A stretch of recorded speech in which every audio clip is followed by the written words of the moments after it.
They say when you save the ocean, you save the future. Those are the words of President Bill Clinton. As we celebrate World Ocean Day, we celebrate those who fight on a daily basis to ensure that we enjoy what we take for granted. And that is something that we would miss dearly if it was to be depleted as a natural resource. We are the Centtwinz. I'm Innocent. And I'm Millicent. If you didn't know, let me put our global challenge into perspective. There is now nearly 5.3 trillion macro and micro pieces of plastic in our ocean, and 46,000 pieces every square mile of the ocean, weighing up to 269,000 tons. Every day, around 8 million pieces of plastic makes their way into our ocean. That's why Ceres has decided to do something about it. Two important things are happening in this special broadcast. First, we are launching a new innovation from Ceres, and we have a special treat in our World Ocean Day discussion, which will be hosted by Craig Foster, who is a South African documentary filmmaker, naturalist, and founder of Sea Change Project. He is known for the film Octopus Teacher, for which he won an Academy Award in 2021. So let's get down to business. We have an amazing giveaway up for grabs, but for now you have to wait until the end. But first, Millicent, Craig is standing by to what promises to be an informative discussion.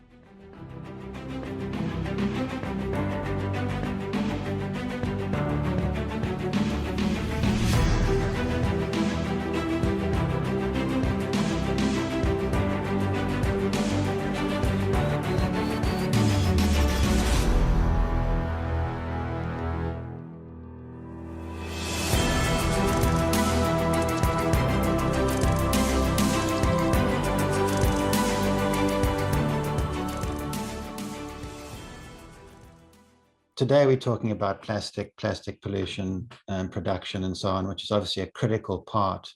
And, you know, I see in the ocean real problems. I see dead animals, I see dead birds. I've even had an octopus eating a polystyrene cup and dying in front of me. And we did the autopsy and found 13 pieces of polystyrene in its intestine. So it's a real problem. And frighteningly, you know, we're taking in that plastic ourselves. I don't think many people realize that we ingest as humans about a credit card's worth of plastic every week. And we're taking that in through the water we drink, the food we eat, and the air we breathe. So it's coming back to haunt us in a very powerful way. South Africa, unfortunately, is, you know, 11th worst plastic polluter in the world in terms of ocean plastic. So we've got a long way to go. And we all need to come together. And this is why I'm so pleased that we're quite a diverse group here trying to find solutions. So I wanted to start, by asking, maybe start with Martin, if possible. And I mean, the big question really on my mind is, you know, how close is this issue to your heart, Martin? And is this is this more of a marketing thing, or is this something that's more crucial to you? And maybe give a sense of where you come from and your connection to the ocean. Good afternoon, Craig. Thank you very much for the question. I think that you can't help but be moved when you are exposed to people's personal experiences. And when you talk like that, it has a very visceral sort of feeling for me. I feel it keenly on a personal level. I grew up in Durban, and my parents had a house right on the beach, and I spent very much my whole childhood on that beach. My brother and I learned to swim there. He became a lifesaver. I learned to surf on that beach. But I go back now. It's on the bluff. It's a part of Durban that is so terribly degraded now by pollution from the way we've treated the environment around there, and it's stark what's happened in the space of a portion of one short lifetime. It definitely is the basis for and the sort of root of my own sort of deep sense of foreboding. You know, we're at a minute to midnight, and we just haven't done things fast enough. I think personally, it has definitely rubbed off on my family. My oldest child now is studying conservation ecology at university, and she travels back to KZN. I think there must be something about KZN that pulls us back there. And she volunteers during her vacs with an endangered wildlife group in northern KZN in Umfolozi, and it's uplifting and gut-wrenching all at the same time. I really do think that the need for us as humans, as citizens, and of course as big businesses with as much muscle as PepsiCo, we need to do more, and we need to do it faster. So this series, Let's Move to Paper Straws story is, it's one tiny thing, but we've got to do it, and we need to be doing these things faster. I suppose we all wish we could do them quicker, but it's not a marketing thing. It's necessary within the sphere of things we can change. And I'm so excited that we've now managed to get this thing over the line. Paul and his team have worked tirelessly to make this one little positive step done. Ceres is also a brand that attracts a lot of attention because of its provenance, its history in South Africa, its market leadership position in that market segment. And with us putting that paper straw on there, we're also sending a signal to everybody else, get that plastic straw off that box. So there's a real sense too that we're putting down a marker. Thanks. Wonderful. Amazing. Thank you, Martin. If I could go to you, Anya, you on the ground, you're right there on the beach picking up those plastics with your group. You're studying the science of it back to its source. Can you give me a sense of what you're seeing and how, if any, you see the solutions to this massive problem? Thanks, Greg. Thanks, everyone. So yes, I'm the founder of an organization called the Beach Co-op, and we've been registered as a nonprofit for about 4 years. And it's interesting because how I came to starting the organization, I've always had a keen sense for and love for the ocean, and studied and worked at WWF South Africa. But my local beach break is one that I wanted to give back to, because I also spend time surfing there and with my family. And so as a result, I met up with Professor Peter Ryan from UCT. He's an ornithologist, and he's been documenting along our coastline for the last 40 years, plastic that he's found. And so, as through this conversation with him, I decided to work closely with him on a project at Surfers Corner, and we still do new moon cleanups every new moon on the rocky shore. But in addition to that, we've involved citizens and encouraged them to help us collect data. And the methodology that we use is called the Dirty Dozen methodology. So participants attend a cleanup, and we're able to track and answer questions. So where's this waste coming from? Why are we finding it on our beaches? And potentially we could track back the source of the waste that we're finding to try and come up with solutions. So you can imagine that straws are obviously one of the Dirty Dozen items, and it's really such good news that Ceres is taking this step and moving towards changing the straws that they supply with their juice. I'm very encouraged to hear that. And we've been tracking litter at Surfers Corner for 6 years, like I've said.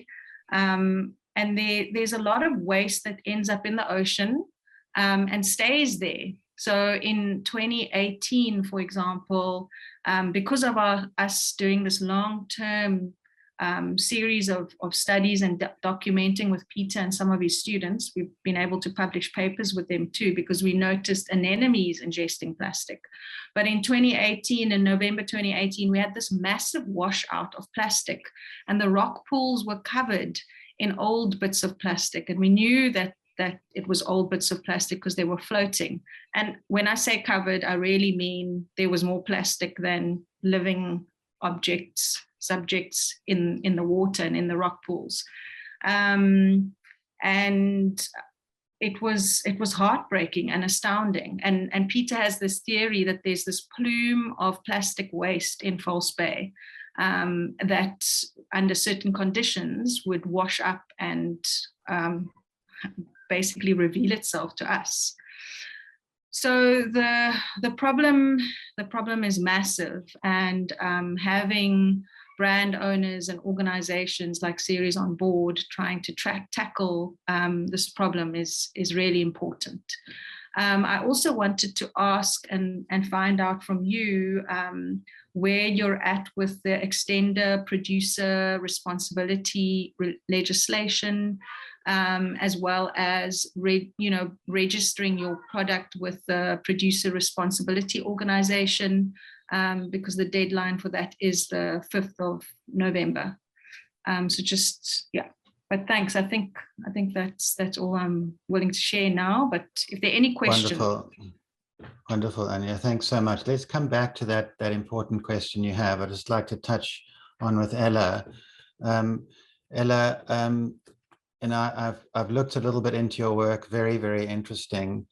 And you looking at, people who are maybe not physically connected to the ocean and advising them on what they can do to help. And I've been very interested to find out a little bit more about that. If you could just give us a window into that work.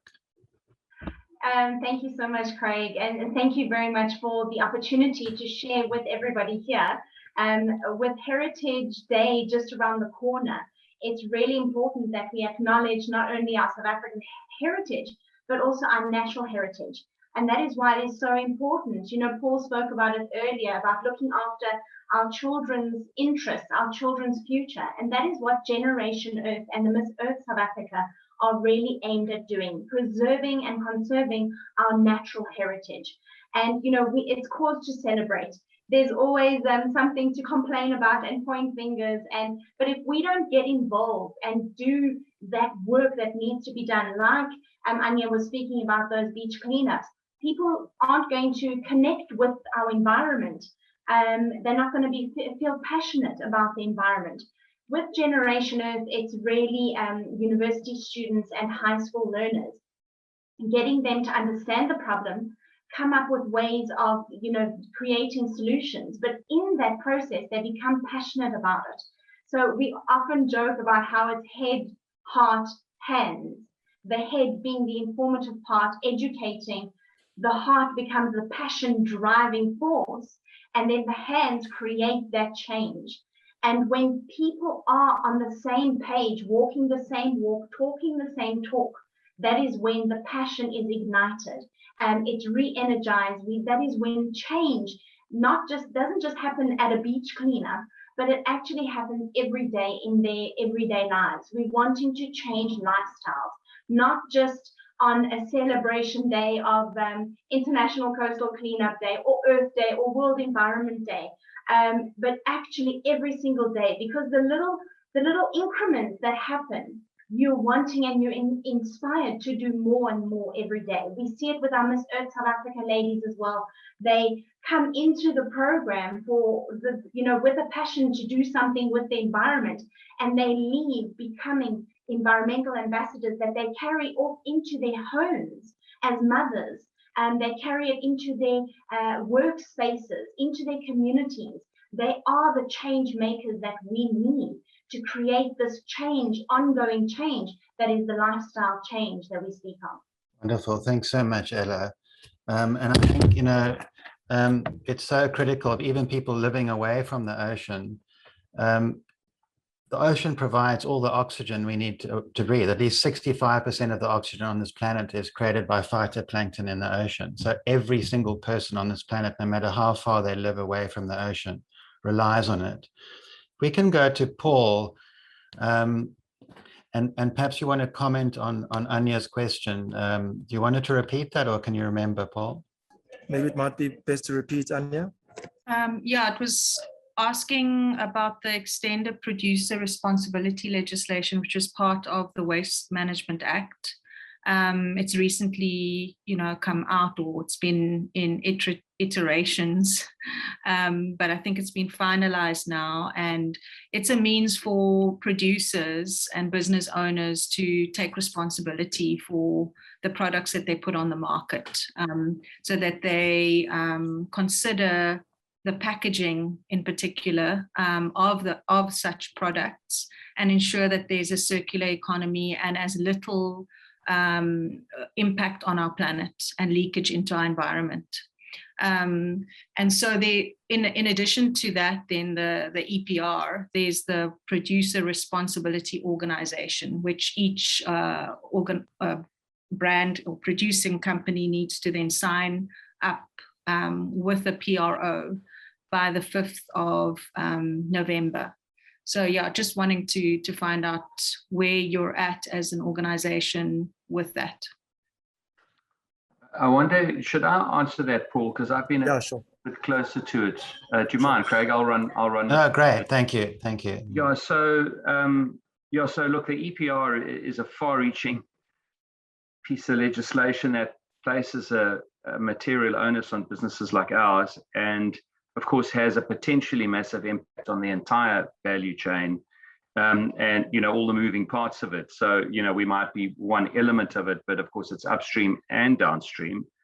And we're members of the Consumer Goods Council. We part of the NEDLAC forum that have shepherded this thing through. So so we're there and we're on board and we committed and we've signed up.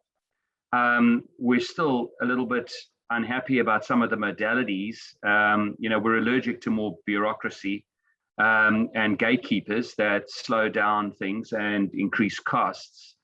But we're going for it. Now, there's some very practical, obvious, immediate challenges that we face. For example, what do you do with PET bottles? We don't use a lot of PET bottles, fortunately, but hey, we do buy some of them. The quickest thing to do there is to shift to rPET, right? So you put a recycled component, but we don't make a lot of rPET in South Africa. So we don't want to start importing rPET, because now we're going to drive up our massive carbon footprint. The second thing is it's more expensive, ironically. So and what do you do with those? You just make less money. Can you persuade your stakeholders that that's fine? Do you pass those costs on to your consumers? What do you do about that? In some cases, rPET changes the color of the bottle, and then you get a negative consumer reaction. I mean, I could go on. I'm sure you're familiar with all of this. So we're really navigating our way through it as best we can. Where we found that this is going to take a bit longer, we've said so and said, look, we're up, but we're going to need a bit more time on this. I think one of the easiest things to do is to decontent, so to lightweight wherever you are, whether it's paper or plastic, just use less of it. So we've had an army of people on this now working to try and strip out redundant layers of packaging, but then you bump up against when you start to impact either food safety or its durability. But we've already identified a lot of, I think, quite meaningful areas where we'll be able to reduce content, and that's a big one. The other thing is supporting then recycling initiatives. That's also just a first-class thing to do, and in some cases we've got reasonable recycling, like glass. We don't buy a lot of it, but we do use some of it, and cans, which is also okay, but not great. So we've really pushed hard to improve our own funding and participation in the businesses that are driving recycling. But I have to say that I think that all of us, when I say all, I'm talking about the big food companies, there's so much more that needs to be done. A piece of legislation like this forces you into it, and people do bleat about it a bit. But one way or another, we got to find solutions for all of it. I just wish it could all happen faster. But it's usually easier said than done. But the short answer is we're there, we're on board, we signed up, and we're going to comply immediately where we can, and where we can't, we're going to give timelines that we think are feasible. We don't want to do more harm. Yeah. Thanks, Martin. That's great. That's great news. Can I ask a bit about Craig? Can I go ahead? Go for it. Yeah. The Tetra Tetra Pak then, because I assume that most of your Ceres juice comes in the paper kind of carton, but that's the external. And then internally, there's some structure with foil and plastic. Is that correct? So are those the layers you're referring to, Martin, when you say you're trying to reduce how much of it? Because I did a bit more research, and it seems that the foil component of the Tetra Pak would be part of the PRO called MetPack, and but you might know better. And the plastic component would be polyethylene. So Polyco would be the PRO for that part of the packaging. Is that correct? Yeah, look, you're on. When I was talking about layers, I was talking just generally. Remember that the EPR covers all kinds of packaging in your business, and you know, these liquid cartons that you're referring to are just one. So I was talking generally. The liquid cartons themselves, no, we're not delaminating those. They are a series of layers. In developed markets like Sweden, which is their home, the entire thing is recycled. So every layer of it can be dismantled and can be recycled. There's no plastic in it. But of course, there are other coatings that are used on the board. So there's paper and there's foil, and then there are various layers that are applied to them, liquid layers that are applied to them that insulate them. But it is extremely recyclable. I mean, that's its big win, and that's why carton packaging in Europe continues to grow ahead of basically PET. I mean, PET's in big trouble, and long may that be the case. Where people are getting out of PET, they're either getting into cans, which raises other issues, or they're getting into glass, which is great, but heavy. So there's a big carbon footprint on that. Or they're going to carton, because carton is very recyclable. But of course, you need an industry that supports it. So here in SA, we're big Tetra Pak's customers, but we also buy it from SIG. They're a big player as well, and we're now going to, via the PepsiCo network, introduce 2 additional suppliers who also make liquid cartons. And we encourage consumers to recycle those things, because once they're dismantled, as it stands in SA, we can recycle about 85% of it easily. You need a little bit more work to get the rest of it out, but that sounds to us like a very good next step to see if we can encourage the recyclability of those. There are quite a lot of people who think those cartons aren't recyclable, and that's a problem in and of itself, which is something we've got to change. Wonderful, thanks, Martin. So I'd like to ask you, Paul. You are here at sort of cold face of actually now taking these plastic straws out of production. Give us a sense. Is this, you would think, well, that's an easy thing. Let's just change to paper straws. Is it an easy process that everyone can do? All manufacturers can do? What challenges are you up against? So Craig, I think the most important thing about our brand Ceres, I mean, people always ask me, what does the Ceres brand stand for? And I think my answer to that was choicefulness. And then people are like, what? And I said, no. So basically, I mean, we firmly stand by the fact that we are the choices that we make. And I think Ceres at the moment, we've kind of embodied that in terms of our actions with regards to paper straws.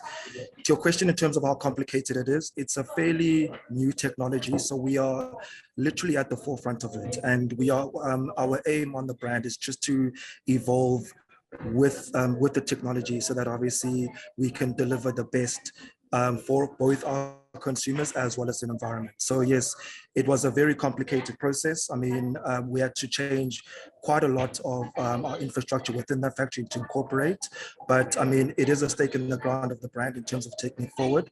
So it was kind of walking the talk, so to speak, and answering what choicefulness means. Wonderful. Going to you, Ella.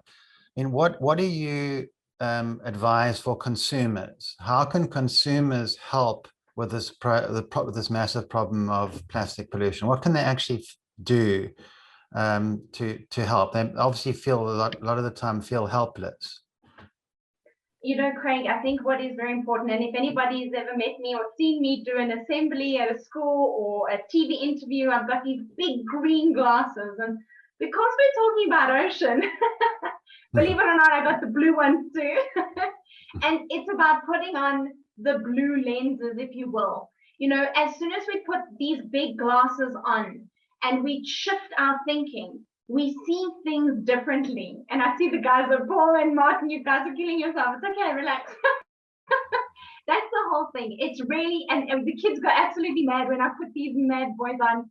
But you know, it's really about putting green glasses on, putting your blue glasses now, because we're talking about the ocean, the health of our ocean, and what it means for every person. It doesn't matter where in South Africa you are, inland, on the coast, you are affected by the health of our ocean, by the health of our air. And if we can be voting with our money, we are telling manufacturers that this is the society that we come from, where Paul had mentioned, you know, we are the choices that we make.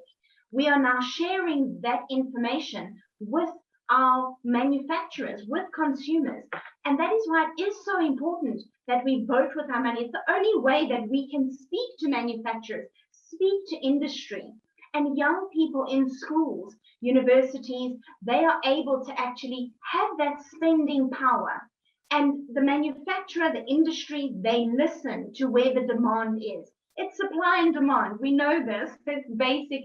It's a basic business plan, where we have to create the demand by being active citizens. And again, it's that head, heart, hands, where we understand the problem, we become so passionate about it that our actions change, our buying power changes. So it really is this knock-on effect that everybody has to be involved with, so that manufacturers, not just like Ceres, but also other manufacturers can say, you know what, there's the demand. People are speaking to what it is that they want, what it is that they need going forward. Great, thank you so much for that. And Anya, your sense, if you had like carte blanche now somehow in South Africa to try and make a big difference to this massive problem, this enormous, you know, over 100,000 tons of plastic being thrown into the ocean every year. Where do you see the major problems, and what do you think we can do to make a difference from all walks of life? Wow, that's a big question, Craig. But yes, I mean, we sit on a massive pile of plastic right now in our oceans, on our beaches, in our rivers. And so something needs to be done with the existing waste that we have. Waste management. Our infrastructure in South Africa is really in a bad way, and we need those systems to be working. We need our recycling plants to be operating so that we can address the existing waste in our system. So that's at the kind of bottom end of the chain of custody. And then at the top end, the producers, the manufacturers, the systems need to be in place. And EPR, the extended producer responsibility legislation, is a step in that direction, where we have businesses being accountable for the waste that they're essentially producing. And so that the blame or the shame doesn't only rest on the consumer, you know, the consumer ends up doing the beach cleanups and doing the cleaning because we don't have the government systems in place to manage the waste. And I don't think that that's a bad thing, but we all need to be taking responsibility, because as you said, we're all breathing air, which comes from our commons. And in this case, our commons is a healthy marine environment. So yes, it needs to be dealt with at various scales along the chain of custody. And I'd say that the immediate needs are those that I've mentioned. Wonderful. That's fantastic. Thank you. I also wanted to hear from everybody. I've the wonderful privilege getting to know Jane Goodall very well over the last year or so, and she's inspired me so much. And as you know, really hit home how important hope is. You know, so many young people today feel hopeless. We've got these massive environmental threats, COVID, so many challenges. So it would be incredible. I mean, I think to make this change, we need inspiration and we need hope. Maybe I can just start with you, Paul. What message would you give, or what's your hope for the future for your children? I'm obviously looking at, you know, we're looking at plastic, we're looking at pollution, we're looking at ocean. What would be your vision and hope for going forward?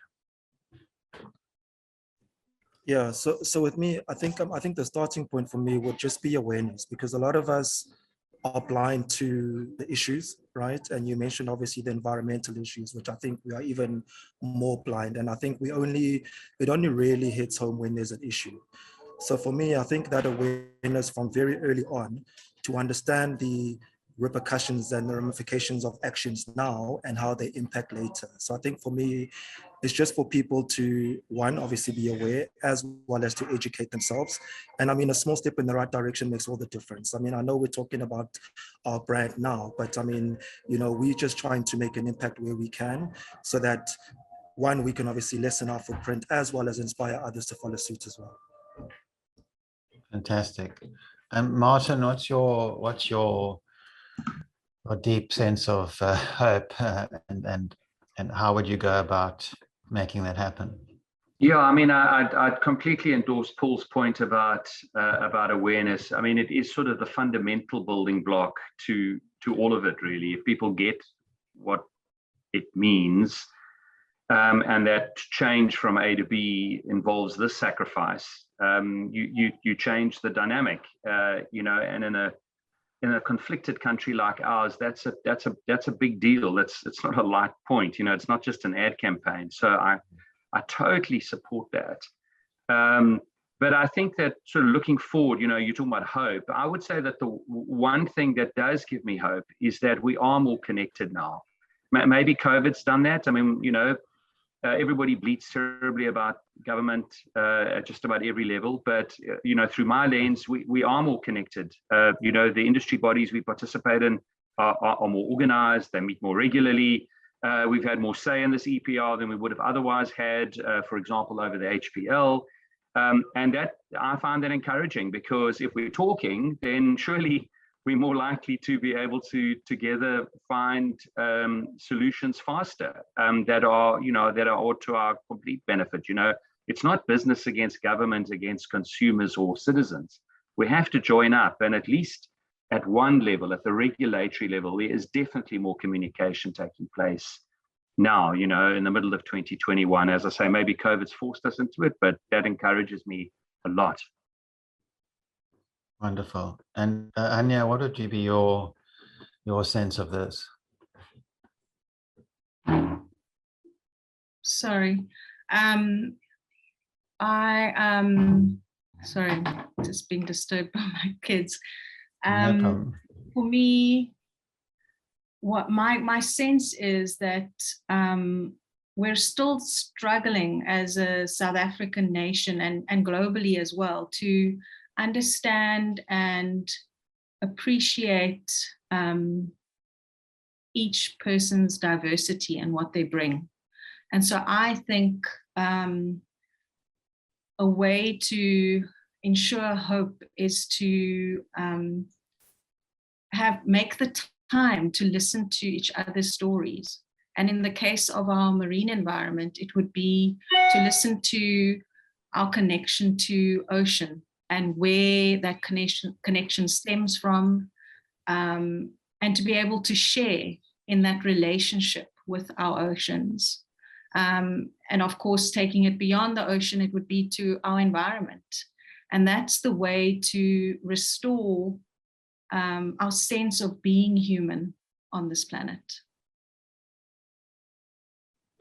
Wonderful.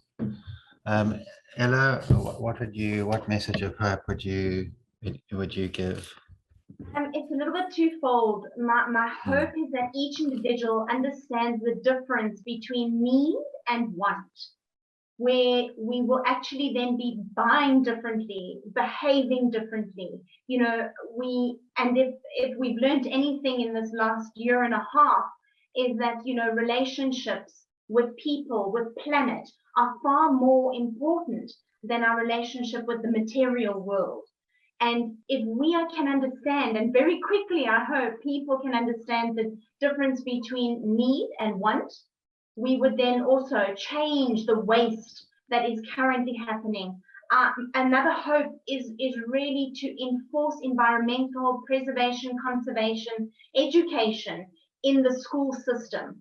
Not just learning about climate change, not just learning about the big words and the big terms, but actually to be doing community hours, to go out into the community, go out into their natural spaces as a prerequisite of the educational syllabus.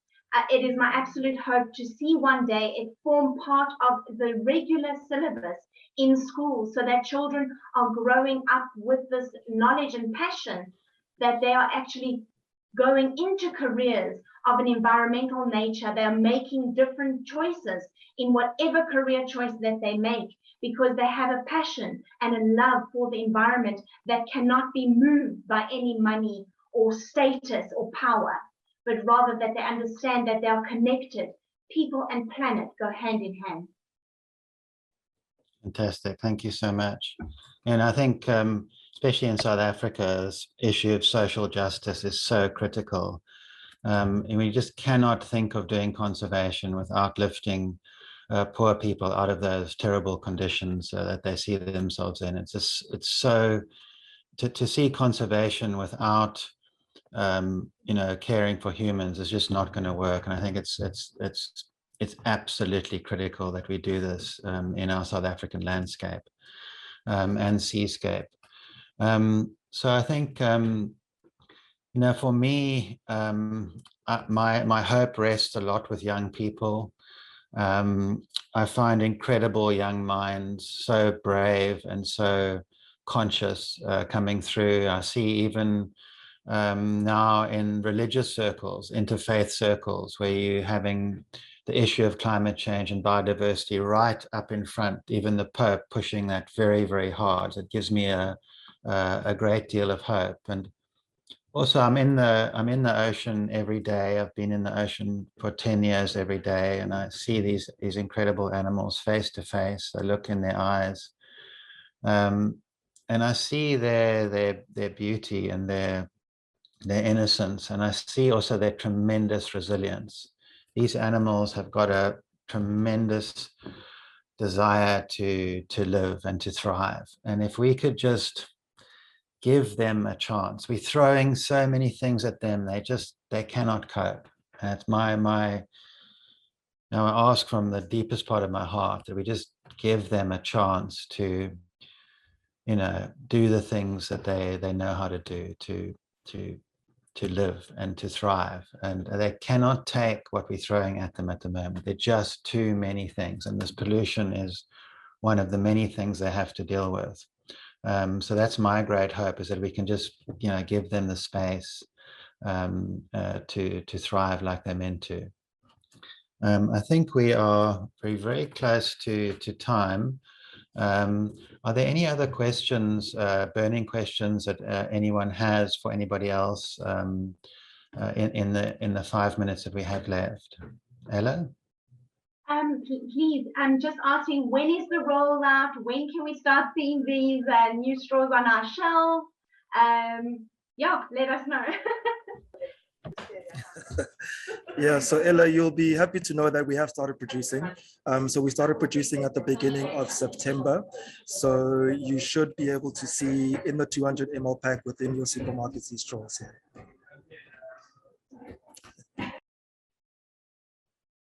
Any other questions, Anya?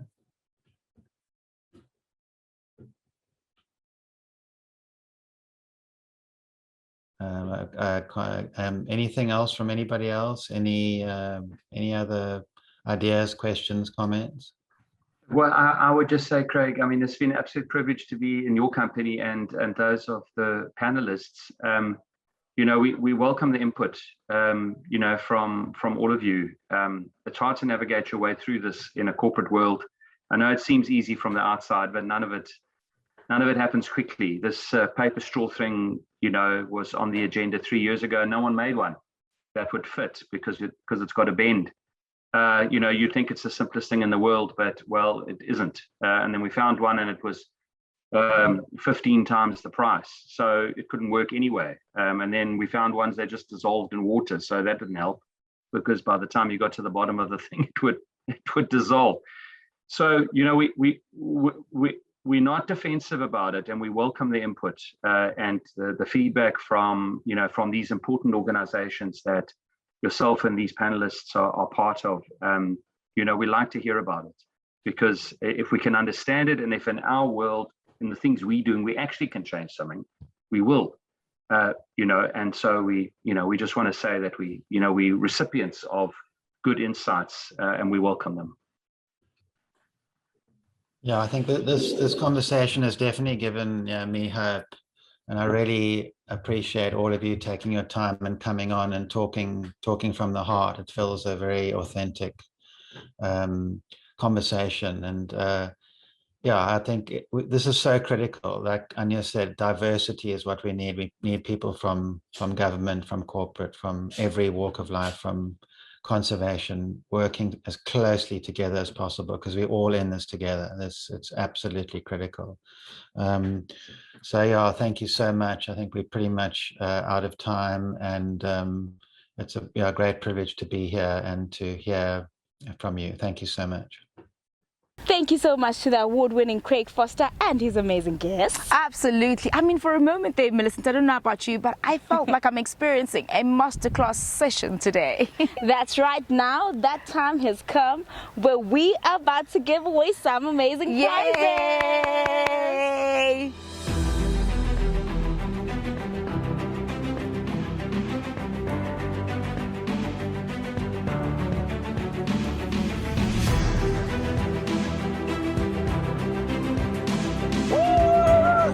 And just like that, folks, it's a wrap.